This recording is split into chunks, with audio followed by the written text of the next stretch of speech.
교육계의 최신 트렌드를 스피디하게 알려드리는 미래교육 인사이트. 우리 위인합시다. 안녕하세요. 저는 교육공학교 셀럽 윤성입니다. 안녕하세요. 저는 교육공학계 크리에이터 장진입니다. 안녕하세요. 저는 교육공학계의 핵인싸 이면진입니다. 안녕하세요. 저는 교육공학계 요정 임재영입니다.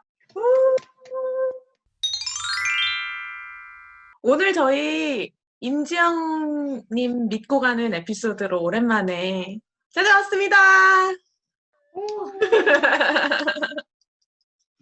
믿으셔도 될지 모르겠지만 네. 한번 진행해 보는 걸로 하겠습니다. 제가 그냥 진행을 할까요? 네, 저희는 따라가겠습니다.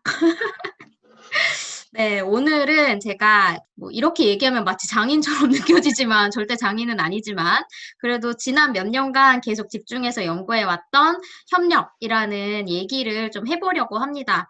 오늘 제가 나누고자 하는 이야기는 지난 몇 년간 해왔던 그런 연구에 대한 이야기이기도 하고 저의 삶에 대한 이야기이기도 하고 또 제가 이제 학위 논문을 통해서 그렇게 여러 시간 동안 오랜 시간 동안 쌓아왔던 걸 좀 정리했던 그러니까 지금 제가 정의하는 협력은 무엇인지 이런 것들을 공유하는 그런 시간을 가지려고 하고요. 오늘은 조금 지금까지 우리가 해왔던 거와는 약간 다른 말랑말랑한 우리 삶의 이야기를 좀 해보는 그런 시간이 될 것 같습니다. 네, 일단 그런 앞에 인트로를 하나 던지고 이제 시작을 해보려고 하는데요. 오늘 저는 이제 새 MC분들한테 여러 가지 질문을 많이 할 거예요. 그래서 이 에피소드를 들으시는 분들도 제가 질문을 할 때마다 잠깐 일시정지를 하시고 정말 나의 대답은 뭐지? 라는 걸 한번 생각해 보시면 좋을 것 같아요. 일단 시작을 해보자면 협력이라고 얘기를 했잖아요. 제가 지난 몇 년 동안의 시간은 저에게 나에게 협력이란 무엇일까를 정의하는 시간이었거든요. 그리고 이 학위 논문 심사를 받으면서도 그래서 임지영 씨에게 협력은 무엇인가요? 라는 질문을 가장 많이 받았었는데 각자가 한번 내가 정의했을 때 협력이란 이런 것이다.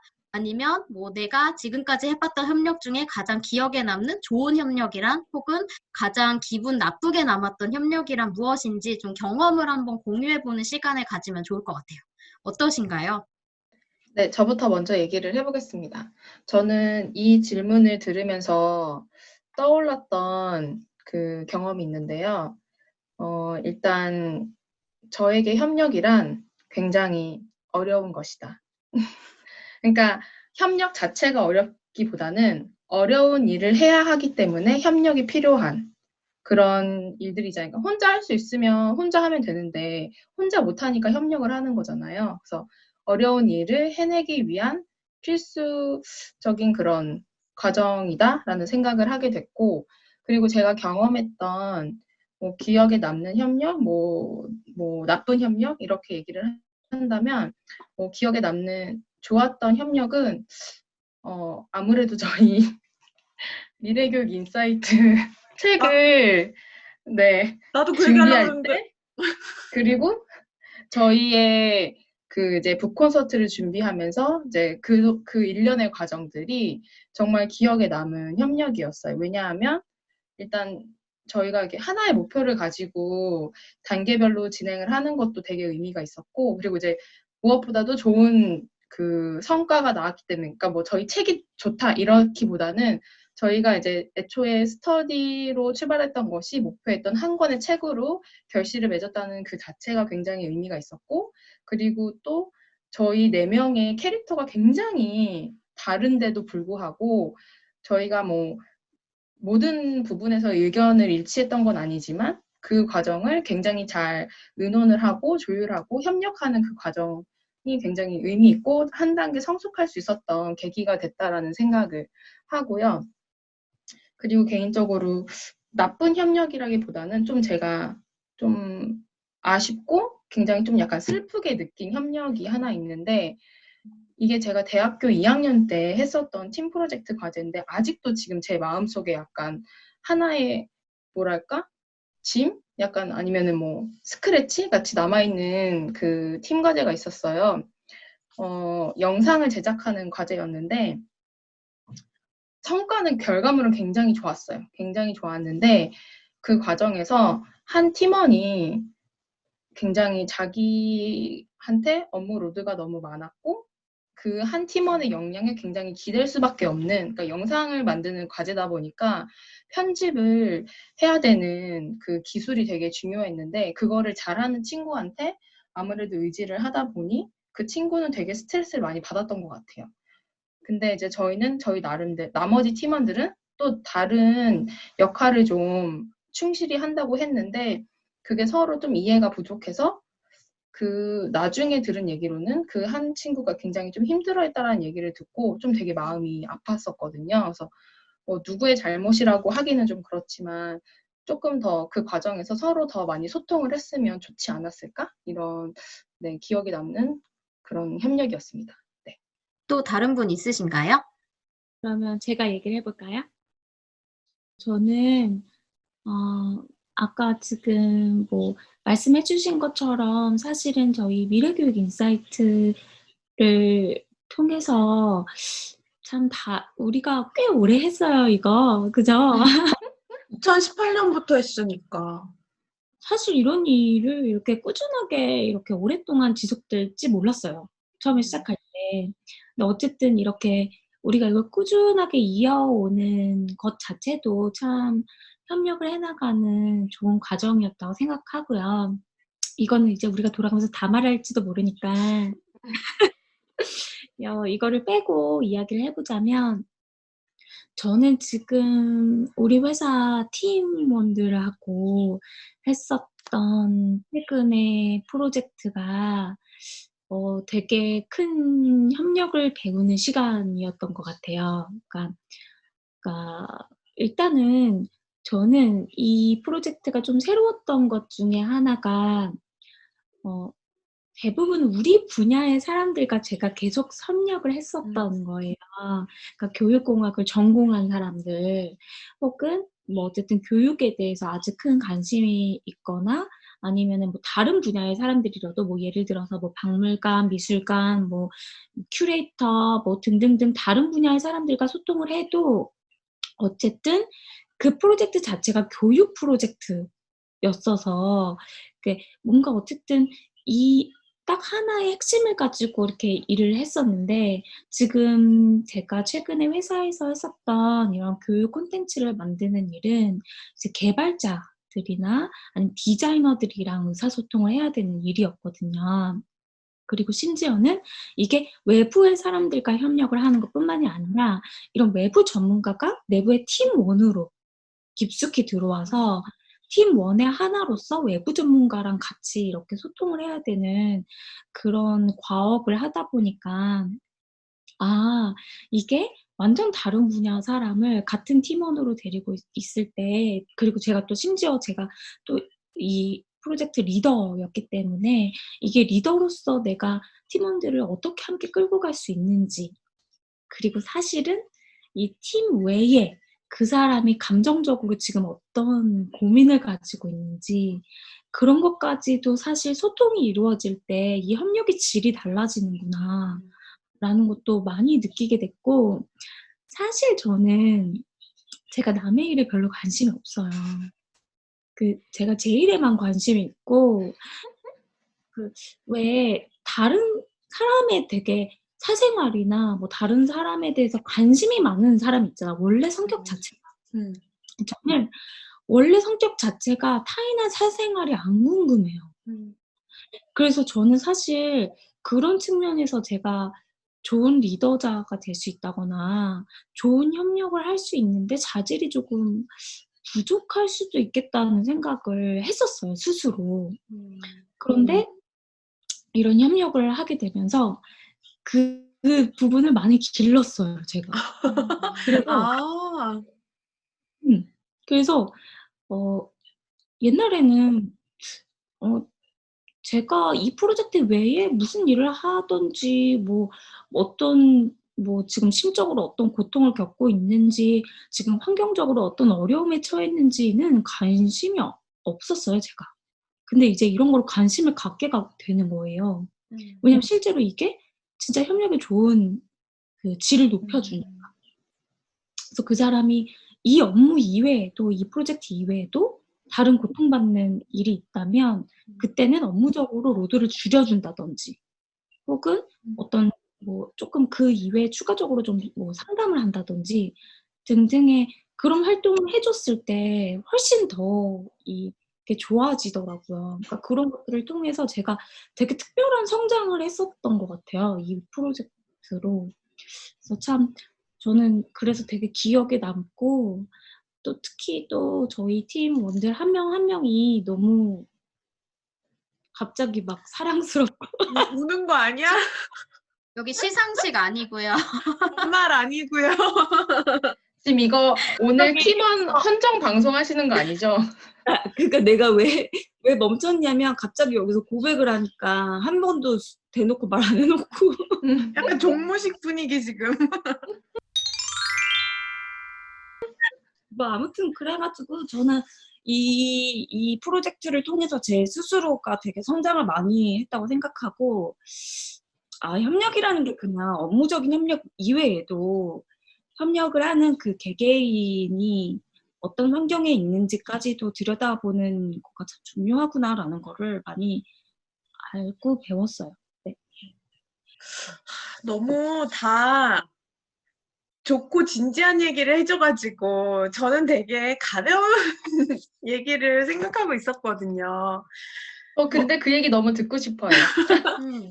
저는 그러니까 제가 그러니까 모바일 게임을 하는데 제가 요즘에 하고 있는 게임이 저희 AR, VR 편에서 얘기했던 그 게임 제가 하고 있거든요. 그때 우리 포켓몬 아직도. 게임 얘기하면서 나중에 우리 시즌 1 때 나중에 해리포터 게임 나온다더라 이 얘기 했었잖아요.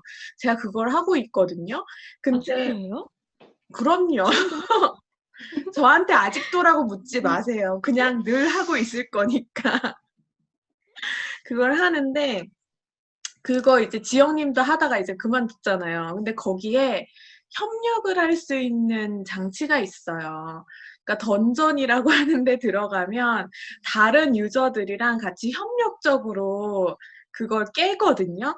근데 그거를 제가 요즘에 하고 있는데 원래라면 그 지역에 가서 접속해야 그 던전에 들어갈 수 있는데 최근에 업데이트가 돼가지고 그냥 아무 때서나 그 던전에 들어갈 수 있어요. 그러면 전 세계인들이랑 랜덤하게 매치가 돼서 같이 게임을 하거든요. 그런데 그게 각각의 그 캐릭터마다 강점이 달라요. 저는 직업마다 강점이 다른데 저는 마법 동물학자거든요. 근데 이제 오러도 있고 교수도 있어요. 근데 각각이 어떤 분야에 강한지가 다 달라요. 그래서 그런 유저들이 섞여서 같이 게임을 하면 시너지 효과가 나거든요. 그래서 되게 협력적인 장치들이에요. 그래서 그걸 되게 즐겁게 하는데 이게 진짜 되게 협력이 잘 될 때가 있어요. 내가 딱 필요할 때 걔가 뭔가 딱 보내주고 걔가 필요할 때 내가 딱 보내주고 이렇게 잘 되는 날이 있는 반면에 어떤 날은 그러니까 유저가 예를 들어서 한 5명이 같이 하고 있는데 적이 2명이 남았어요. 근데 눈치 게임이 시작되는 거야. 서로 안 하려고.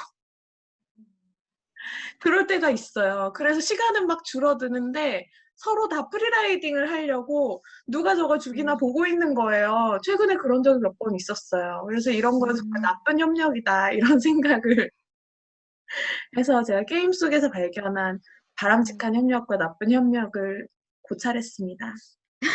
일단 되게 재밌게 모두의 그 경험담을 들었고요. 제가 사실 이 협력이라는 에피소드를 시작하면서 각자의 경험으로 시작을 하고 싶었던 이유가 있어요. 이제 그 이유가 뭐냐면 그냥 우리 살아가는 모든 장면에는 협력이 있다라는 거. 그러니까 게임을 말씀하신 것도 저는 굉장히 의미 있다고 생각을 해서 이렇게 우리가 살아가는 모든 장면에 있는 이 협력이라는 걸 하나 얘기를 하고 싶었고, 두 번째는 어떤 게 딱 좋은, 무조건 이런 속성이 있어야 좋은 협력이고, 이런 속성이라면 무조건 나쁜 협력이고, 이거를 정의할 수 있는 원칙, 원리, 이런 것들은 없다라는 걸 또 얘기를 하고 싶었어요.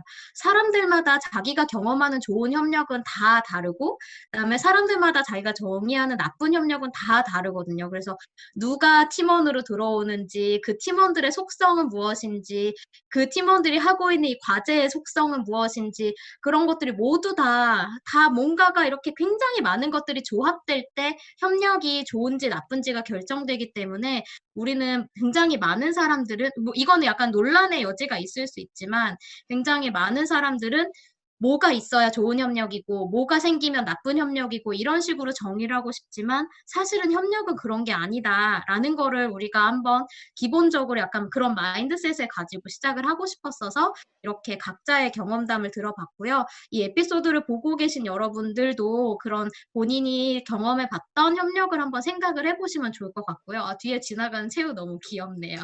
최 소장님. 네. 그리고 이제 또 한번 넘어가 보자면 혹시 요즘에 코로나 사태 속에서 혹시 화상회의 이런 거 되게 많이 하지 않으시나요? 엄청 하고 있습니다. 매일매일 하고 그쵸. 있습니다. 저도 사실 오늘 이 팟캐스트 전까지 회의를 4개를 하고 왔는데 이 4개가 다 화상회의였거든요. 그래서 이 화상회의를 하면서 우리가 시간이 너무 길어지면 안 되니까 그냥 한 가지 장점과 한 가지 단점 이런 거를 얘기를 해보고 또 지나가도록 할게요. 혹시 느꼈던 장점과 단점 뭐가 있으셨나요? 저는 일단 명확한 장점은 이동 시간이 없다는 게 굉장히 체력적으로, 시간적으로 많이 절약이 돼서 코로나 이후에도 굳이 되면은 안 해도 되는 상황이면 저는 화상회의를 하고 싶다는 생각이 들 정도로 저는 장점이 굉장히 뚜렷하게 느껴지는 것 같아요. 혹시 또 대표적인 단점 또 뭔가 말씀해 주실 분이 있으실까요? 제가 얘기해도 될까요? 네. 네. 네, 저 같은 경우에는 솔직히 저희 연구실에서는 화상회의 시스템을 굉장히 오래전부터 이용을 해왔고, 이 온라인을 통해서 뭔가 회의를 할 수 있는 다양한 장치들을 되게 많이 이용을 해왔어요. 근데 그럼에도 불구하고 느껴왔던 건 면대면으로 회의를 하거나 그랬을 때 느껴질 수 있는 그 회의의 분위기, 이런 것들이 전달될 수 없다는 거, 그거는 아무리 이 화상회의 시스템이라던가 뭐가 발전이 돼도 극복할 수 없는 그런 문제더라고요. 뭐, 클라우드가 아무리 발달을 하고 스케줄 관리한 도구가 아무리 발달을 하고 이렇게 줌 같은 화상회의 도구가 아무리 발달을 해도 인간과 인간 사이의 그 분위기를 전달할 수 없다는 거 그런 게 굉장히 문제가 되고 있는데 제가 이 얘기를 또 하고 싶었던 이유는 우리가 협력이라고 하면 또 협력이라는 책을 또 많이 찾아보면 많이들 뭐 리더십의 협력, 의사소통의 협력 이런 식으로 얘기를 하면서 면대면으로 얼굴과 얼굴을 마주보는 협력이 굉장히 많이 이야기되고 있지만 최신의 협력학습, 뭐 협력에 대한 연구 트렌드는 이 테크놀로지를 기반으로 그러니까 온라인상에서 이루어지는 협력이 대체 어떻게 이루어질 것인가라는 것을 중심으로도 굉장히 많은 관심을 받고 있다는 점 이런 걸 또 한번 얘기를 하고 싶었어요. 그래서 저 같은 경우에는 저의 학위 논문 주제가 바로 테크놀로지 기반의 협력학습이었는데 이렇게 시작을 해요. 디지털 노마드의 시대가 도래하였다. 언제 어디서든 자기가 일하고 싶은 곳에서 일하고 원하는 시간에 협력하고 일해야 하는 시대가 도래를 했는데 과연 우리는 그런 디지털 노마드를 얼마나 지원해 줄 수 있는 그런 단계에 도달했는가라는 것으로 또 제 학위 논문을 시작을 했거든요. 그래서 협력이라는 게 우리가 굉장히 단순하게 생각하면 얼굴과 얼굴을 마주보고 하는 협력을 생각을 하지만 이제는 특히 포스트 코로나 시대에는 우리가 이렇게 바로 얼굴이 아니라 화면을 보고 하는 협력, 그다음에 텍스트로 하는 협력 이런 것들을 조금 더 많이 고민해야 되는 시대가 되었다라는 거를 좀 얘기를 하고 싶어서 코로나 사태에서 네, 얘기를 했습니다. 네, 지은님 말씀해 주세요. 저 생각난 그 단점이 있어요. 제가 그 디자인 띵킹 기반으로 개발하고 있는 프로젝트들이 몇 개가 있었어요. 근데 그런데 저는 작년부터 이 협력학습 툴을 이용해서 디자인 띵킹 그 프로세스를 하는 거를 같이 서브로 같이 했거든요. 그렇게 하니까 실제로 정말 많이 손을 덜고 너무 좋은 측면이 있었어요. 그래가지고 이거 정말 이런 온라인이나 이런 디지털 협력학습 툴을 디자인 띵킹에 적용하니까 진짜 많은 그 로드를 줄여주는구나, 너무 좋다 생각했는데 그런데 이걸 완벽하게 대체할 수가 없더라고요. 그래서 저도 이렇게 지금 저희가 녹화를 하고 있는 이 줌 플랫폼으로를 열어놓고 그다음에 저희가 직접 아까 전에 제가 사용했다던 다양한 협력 도구들을 또 같이 사용을 하면서 우리가 면대면으로 만나서 같이 아이디에이션을 하고 프로토타입을 만들어보고 그러면서 디지털 도구를 사용하는 것과 이런 비대면으로 만나가지고 아이디에이션을 하고 이걸 왔다 갔다 포스트잇을 옮겨가면서 막 고민하고 프로토타입을 우리가 물리적으로 만져보면서 같이 옮기고 하는 것과 너무 차이가 큰 거예요. 그래서 어떤 부분을 우리가 줌이나 비대면으로 할 수 있겠지만 프로토타입을 만든다든지 아이디에이션 한다든지 이런 과정은 이렇게 대체를 못하겠다라는 결론을 내렸어요. 맞아요. 막 손을 움직이고 몸을 움직여야 뭔가 촉진이 되는 활동들이 분명히 있는데 그런 것들이 이런 화상 협력 상황에서는 사실 완벽하게 구현하기가 또 굉장히 어려운 지점들이 있는 것 같아요. 그쵸. 되게 많이 저도 그거를 되게 많이 아쉽게 느끼고 있는데, 그래서 등장하는 게 바로 CSCL이라는 개념이 요즘에 굉장히 각광을 받고 있고, 저도 이 CSCL 분야에서 많이 연구를 하고 있는데, CSCL이라는 게 뭐냐면, 컴퓨터 서포티드 콜라보레이티브 러닝이에요. 그러니까 컴퓨터 기반 협력 학습이라고 얘기를 하는데, 이거를 정의를 하자면, CSC를 찾으면 약간 그 화학 용어가 나오더라고요. 화학 용어 절대 아니고, CS, 그러니까 컴퓨터 지원이, CL, 콜라보레이티브 러닝, 그러니까 협력 학습에 대해서 이루어지는 것을 우리가 CSCL이라고 부르고, 이 포스트 코로나 시대에 이게 협력의 중요성이 더 커지면서 아마 앞으로 조금 더 중요하게 많이 대두가 될 것이다 라고 생각이 되는 분야가 바로 그거예요. 근데 제가 이거를 여기서 한번 정의를 하고 싶었던 게 뭐냐면, CL, 그러니까 협력이라는 건 우리가 처음에 얘기했던 것처럼 2명 이상의 사람이 모여서 뭔가를 하면 무조건 다 협력이에요.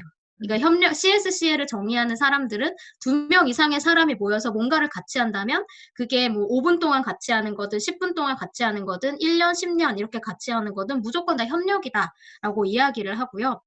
그다음에 CS를 이야기를 하는데 CS가 이제 면대면 항상 이렇게 면대면으로 이루어지지 않고 어떤 때는 면대면으로 했다가 어떤 때는 컴퓨터를 기반으로 비면대면 일종의 블렌디드 형태로 이루어지는 것도 이 컴퓨터 기반으로 컴퓨터에 뭔가 도움을 받으면 무조건 이 테크놀로지 기반 협력 학습이라고 할 수가 있거든요. 그래서 컴퓨터가 이 협력을 돕는다면 그거는 뭐든지 다 포스트 코로나 시대에 사용이 될 수 있는 그런 컴퓨터 기반 협력 학습이다라고 이야기를 할 수가 있어요.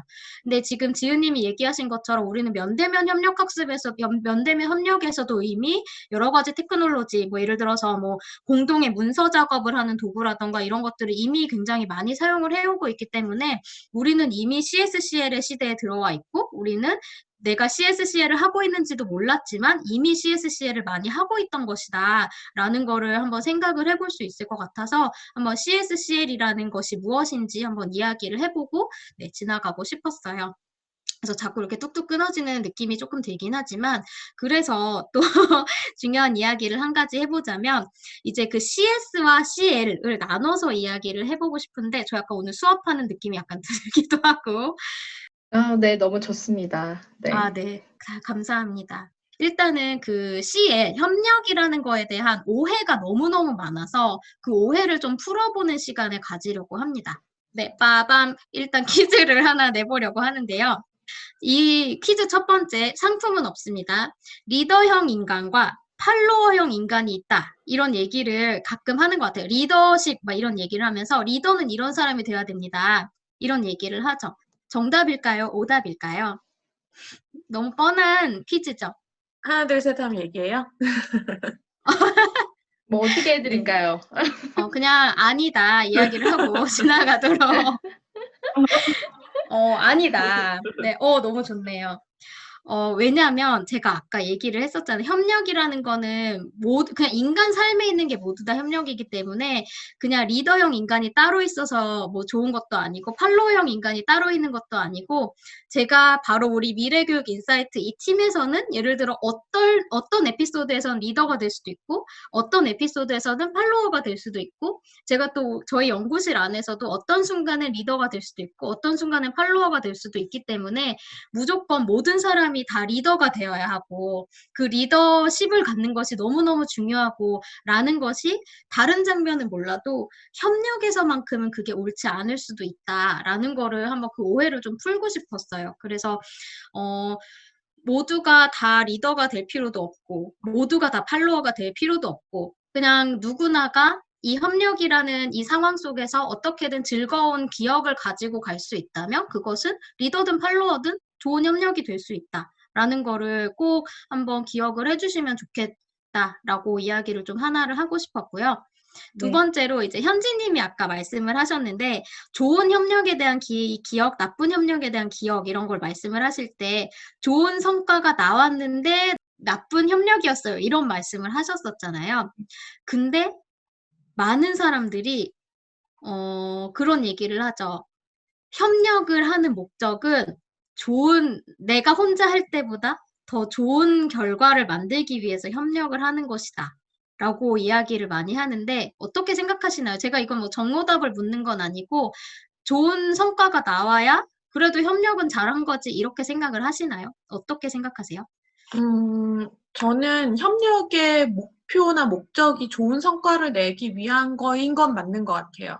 그런데 좋은 성과를 내어야만 좋은 협력이다라고 말할 수는 없을 것 같아요. 왜냐하면 협력의 과정도 있고 협력의 결과도 있는데 결과가 좋은 것이 꼭 과정도 좋았다라는 반증은 아닐 수 있잖아요.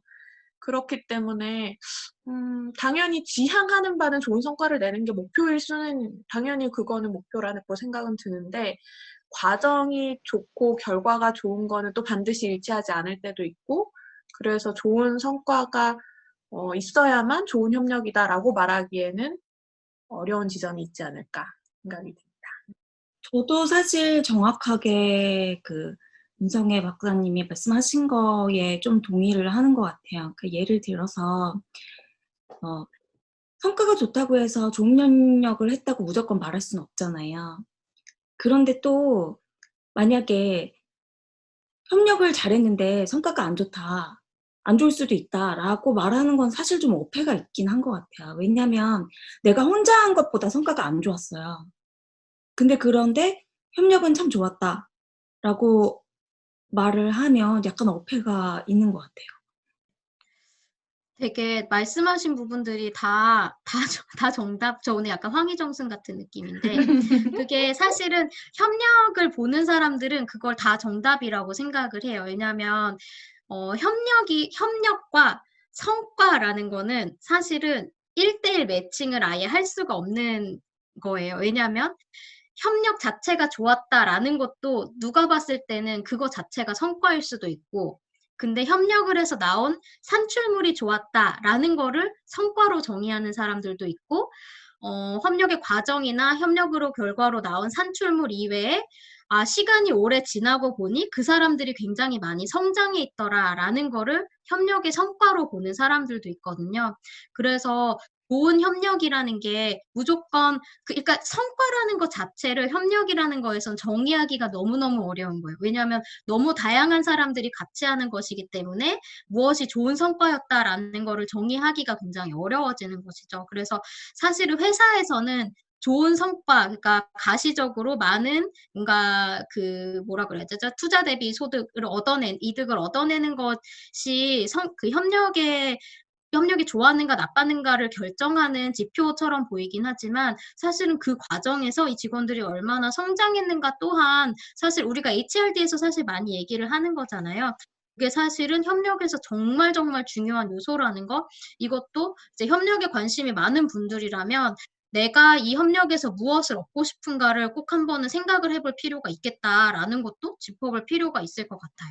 그래서 관련해서 나오는 게 협력하는 과정에서 싸우는 사람들도 생기잖아요. 당연히 싸우는 사람 생기고 프리라이더 생기고 근데 그런 것 자체도 약간 또 황희정승 같은 말이지만 그냥 그 과정에서 배우는 것이 있고 성장하는 사람이 있다면 어찌 보면 좋은 협력일 수 있다라는 거. 그게 참 그래서 저는 협력이라는 걸 공부했던 지난 몇 년간의 시간이 저한테 약간 철학을 공부하는 시간이었던 것 같아요. 좋은 협력이란 무엇인가에 대한 저만의 정의를 내리고 그런 협력이 무엇인가에 대해서 다른 사람들도 정의를 내릴 수 있도록 돕는 게 어찌 보면 협력을 연구하는 저에게 약간 좀 사명감이라는 생각도 들어서 좀 그런 시간, 좀 말랑말랑한 시간을 좀 계속 가지려고 하고요. 한 가지 이야기하고 싶은 게 있는데, 그, 예를 들어서 뭐 내가 무엇인가를 했는데 실패했어요. 근데 그 실패를 통해서 내가 진짜 많이 배웠어요. 그런, 그, 그거에 대한 것과 사실 그 프로젝트의 성공 여부랑은 또 되게 다른 것 같아요. 그러니까 예를 들어서 협력을 성공했느냐 하고 이 프로젝트가 성공했느냐는 섞어서 생각할 수 있는 문제는 아니라고 생각하거든요. 그러니까 내가 어떤 프로젝트를 진행할 때 보통은 프로젝트를 진행하기 전에 팀원들끼리 모여서 같이 정하는 것 중에 하나가 성공 지표거든요. 우리가 이 프로젝트를 성공했다라는 것을 판가름하기 위한 지표를 무엇으로 정할 것인가에 대한 성공 지표를 정의하는 시간을 갖잖아요. 프로젝트를 시작하기 전에. 근데 그거는 이 프로젝트에 대한 되게 고유 순수성 같은 거라서 사실 그 안에 우리가 서로 친해지는 것, 우리가 서로 실패로부터 배우는 것 이런 것을 여기에 포함시키지는 않거든요. 그래서 이 프로젝트가 성공하는 거에 대한 것과 내가 이 성공으로 가는 과정 안에서 내가 배우고 학습이 일어나는 것과는 약간 분리되는 개념이라는 생각이 들어요. 근데 그게 너무 중요한 포인트인 게 CSCL과 CSCW를 구분하는 기준이 바로 그거거든요. 그게 뭐냐면 협력을 통해서 배움이 일어나도록 하는 게 바로 CSCL인데 CSCW는 나중에 그 워크예요. 그 W가. 그러니까 직장에서의 그러니까 어떤 일에 있어서의 협력 같은 경우에는 산출물이 성공적인가가 너무 중요한 거죠. 그 목표를 달성했는가. 그래서 우리가 교육 정말 요즘 교육은 뭐 인생 평생 걸쳐서 이루어지는 거라고는 하지만 그래도 학습이라는 데 초점이 맞추어져서 그 협력을 하는 장면에서는 그 협력하는 과정에서 사람들의 성장이 일어나는가가 굉장히 중요하고 CSCW 그러니까 산출물의 질이 굉장히 중요한 장면에서는 그래서 결국에 협력이 좋은 산출물을 그러니까 좋은 질의 고품질의 산출물을 냈는가가 굉장히 중요한 성과의 지표가 돼서 사실은 그 협력이라는 것도 그 장면에 따라서조차도 그 성과를 정의하는 방법이 너무나 달라질 수 있다라는 게 협력에서 진짜 중요한 포인트이기도 합니다.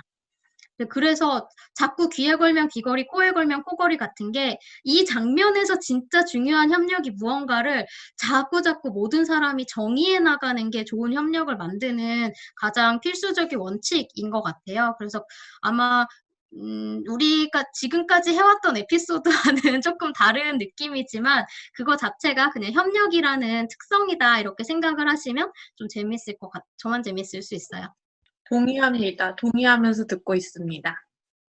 네, 감사합니다. 그 다음에 우리가 시간이 너무 많이 가서 그래서 시간이 되게 많이 갔죠, 지금. 그래서 협력학습, 그러니까 협력이라는 거의 목적이 무엇인가라는 거를 한번 이야기를 하면서 마무리를 하려고 해요. 그래서 아까 얘기했던 것처럼 그 CSCW 직장에서는 협력이 도구로서 사용되지만 CSCL이라는 학습의 장면에서는 협력 그 자체가 목적이다라는 거를 이야기를 해볼 수가 있을 것 같아요. 근데 우리가 아무래도 K-12라던가 고등교육 이런 데서 학습에 조금 더 관심이 많잖아요. 그래서 그런 데서 이야기하는 협력학습의 목적이 무엇인가라는 거를 마지막으로 이야기를 해보면서 이번 에피를 마무리해보려고 하는데 이제 각자가 우리 모두들 뭔가 각자의 장면에서 교육을 하고 계신 분들이잖아요. 뭔가 학생들한테 또는 또 팀원들한테 협력을 시킨다라고 했을 때 내가 이 사람들이 가장 많이 배웠으면 하는 게 뭔지 한 가지씩 한번 이야기를 해주실 수 있을까요? 교수자 입장에서. 네. 일단 교육공학과에서 다 팀 프로젝트 모든 과목에서 하고 있고요. 그렇게 하면서 협력이라고 하는 거를 저는 어떻게 접근을 하고 있냐면 아까 지은님이 그 업무 환경에서의 협력도 많이 소개를 해 주시고 그리고 지영님이 우리 삶 자체가 협력이라는 얘기도 했잖아요. 그러니까 그런 측면에서 어차피 나가면 다 협력해야 되는데 근데 사실 학생들은 그냥 당장에 편하고 갈등 없는 걸 선택한다 그러면 당연히 협력하지 않고 혼자 하는 걸 선호하는 거는 있어요. 그렇지만 어차피 우리 삶이 그렇지 않고 나가서 업무를 할 때 혹은 그냥 그 생활인으로서 삶을 살아갈 때도 다 협력으로 이루어져 있기 때문에 협력 자체에 익숙해지고 그 편안해지는 저는 그런 협력 자체를 목적으로 두기도 하는 것 같아요. 혹시 다른 분들은 설계하실 때 협력학습을 해라라고 하는 이유나 목적이 있으실까요? 근데 저도 사실은 성희님하고 거의 비슷한 이유인 것 같아요. 그 협력을 하다 보면 사실 막 못 견디겠는 사람들도 만날 수도 있고 그리고 사실 회사에서 저는 사람들이 저한테 상담 신청을 생각보다 굉장히 많이 하거든요. 제가 타인의 삶에 잘 관심 없는데 왜 저한테 그래서 하는 거예요. 관심 어. 없으니까. 그래서 더 그런 걸 수도 있을 것 같아요.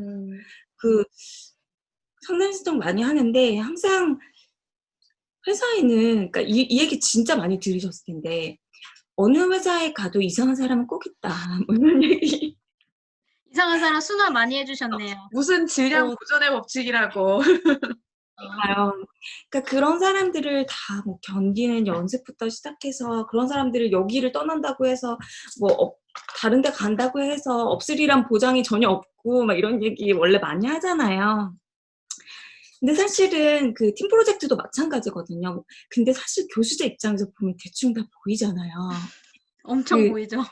누가 무임승차하고 있는지 누가 지금 짜증나서 죽으려고 하는지 이런 게 막 그거 구구절절하게 쓰는 애들이 있어요, 메일에. 근데 안 써도 사실 다 알거든요, 대충. 대충 눈에 보여요. 근데 사실은 좀 알면서도 그런 환경에서 이거를 어떻게 프로젝트를 끌고 가는지, 마무리하는지, 그런 상황에서 어떻게 대처하는지 이런 것들을 스스로 해 나갈 수 있게끔 좀 지켜보는 관점이 있잖아요. 그러니까 그런 경험이 제가 그 당사자일 때는 너무 저도 힘들고 막 짜증날 때도 많고 '이걸 나 혼자서 맨날 밤새고 왜 하고 있어야 돼?' 막 싶기도 하고 그럴 때도 많고 해도 참 그게 제가 업무 환경에 있어 보니까 그 경험이 진짜 도움이 되더라고요. 그래서 참 이게 그때는 '나 혼자 하는 거 너무 좋아하는데 이런 식으로 왜 시키는 거야.' 막 그랬었는데 '나 혼자면 더 잘할 수 있는데.' 막 이런 생각도 했었고. 근데 참 '시키는 이유가 다 있었구나.' 네, 이제 저는 이제 저의 업무와 연관돼서 말씀을 드리면, 저는 이제 보통 이제 굉장히 큰 조직의 뭐 기업, 공기업 뭐 이런 아니면 공공기관 아니면은 뭐 지자체, 뭐 자치단체 뭐 이런 부분에 이제 그 공직자들 교육을 진행을 이제 뭐 프로그램을 설계하고 이렇게 하면서 알게 된 사실인데, 보통 그런 협력 관련된 이제 교육을 진행을 하는 가장 큰 이유는 모두들 자기 부서가 가장 힘들다고 생각해요. 근데 이제 교육 때문에 이제 여러 부서 사람들을 이렇게 섞어서 하게 되면은 이제 서로 그 각 부서가 얼마나 힘든지 그 노고를 알게 되는 거예요, 조금이나마. 그래서 서로를 이해를 하고 업무상에서 배려를 하게 되는 그런 시너지가 나기 때문에, 그래서 이제 협력 과정을 이제 교육에서 이렇게 필수적으로 두는 부분이 있고, 그리고 또 이제 굉장히 그 자기 분야만 오랫동안 일을 하다 보면은 그 세계에 갇히게 되잖아요. 그래서 좀 다른 관점으로, 다른 프레임으로 사고를 할 수 있도록 그 다른 업무 영역에 계신 분들하고 얘기를 나눠보면은 뭐 기획팀은 어떤 일을 볼 때 이런 시각으로 보는구나. 뭐 재무팀은 이걸 중점으로 보는구나. 뭐 영업팀은 이걸 중점으로 보는구나. 이런 식으로 굉장히 좀 폭넓은 사고를 할 수 있게 되기 때문에 협력을 강조를 하는 것 같고, 또 이제 그렇게 하다 보면은 굉장히 또 새로운 뭐 신사업 아이디어들도 생겨나고, 그게 또 이제 조직에서 또 굉장히 큰 성장 동력이 되기도 하고, 그렇게 되기 때문에 이제 협력이 굉장히 중요한 그 과정이자 결과라고 할 수가 있겠습니다. 네, 제가 이거를 여쭤봤던 이유가 협력이란 학습이라는 상황에서는 협력 그 자체가 목적일 수도 있다라고 얘기를 했었잖아요. 근데 그 목적이라는, 학습이라는 그 자체가 목적으로서의 협력이 달성하고자 하는 것은 결국에 지금 말씀하신 것 전부라고 생각을 해요. 그게 이제 앞으로 우리 이 복잡하고 정말 해결하기 어려운 문제를 마주한 미래를 살아간 우리에게 필요하기도 하고, 그래서 정리를 해보자면 일단은 생각 자체를 자기가 가지고 있던 관점 말고 다른 관점이 있을 수 있다라는 거를 인식하게 하는 게 일단은 첫 번째 협력의 목적이고, 두 번째는 아까 인생을 살아가면서 여러 가지 협력을 다 어차피 경험할 거다라고 말씀을 하신 것처럼 협력이라는 게 정말 많은 형태와 속성을 가지고 있을 수 있기 때문에 그냥 그게 다 살아가는 과정이구나라는 거를 깨닫게 하는 거. 그 다음에 각자 그 협력하는 팀 안에서 정말 수많은 인간 군상을 만나게 되잖아요. 그냥 그런 사람 하나하나를 만날 때마다 이런 사람에 대해서는 이렇게 대처하고 저런 사람에 대해서는 저렇게 대처해야 하는구나라는 그런 대처 방식을 학습하는 거, 그런 거 자체가 이 협력을 하는 굉장히 많은 목적이라고 할 수가 있어요. 그래서 제가 자꾸 인생 이야기를 하는데, 그래서 이번 에피의 결론은 협력은 인생이다. 그냥 인생을 살아가는 모든 것이 어쩌면 우리가 협력 학습을 하는 이유이고 목적이다라는 걸 이야기하면서 말랑말랑하게 이번 에피를 마무리해 보도록 하겠습니다. 교육계의 최신 트렌드를 스피디하게 알려드리는 미래교육 인사이트. 우리 다음에도 미인할까요? 구독 미인. 팔로우 미인, 하트 미인. 많은 구독과 알림 신청 부탁드립니다.